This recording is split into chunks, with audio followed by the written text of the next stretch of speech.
Предстои да видите колекцията Есен-зима 2005-2006 на фирма Маркам. Ето какво казват от фирмата. В Маркам винаги се информираме на време и сме в крак с най-новите световни модни тенденции. Разбира се, ние ги трансформираме в това, което е стилът и философията на Маркам. Така и с колекцията, която ще ви представим днес. Няколко думи за световния тренд за този сезон.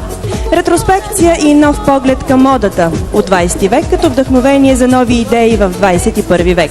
Най-новото е добре забравеното старо. Тази сентенция винаги е важала за модата, но сега заемките са много по-точно посочени. 40-те, 50-те, 60-те и 70-те години на 20 век са обект на новия поглед. Разбира се, нищо не е грубо и директно. Новите идеи и технологията на новата ера са преплетени с духа на годините на възход след най-чудовищната война, които пък от своя страна са се превърнали в истинска класика. Това не се отнася само за модата. Кино, изкуство, технологии, научни открития, философия и ново разбиране за света от уния години сякаш прекарват мост към днешната модерна епоха. Толкова за вдъхновението. Традиционните и класически форми са само база за новата мода, която включва и чудесни като структура и опип платове. Така и в нашата колекция. Представяме ви част от нея. Темите са Лоби, Сити, Риц, Фрида и Ню Йорк. Дизайнер на колекцията Николай Бузов. Маркам. Колекция Есен-зима 2005-2006.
Колекция есен-зима 2005-2006 на фирма Маркам. Дизайнер на колекцията Николай Бузов.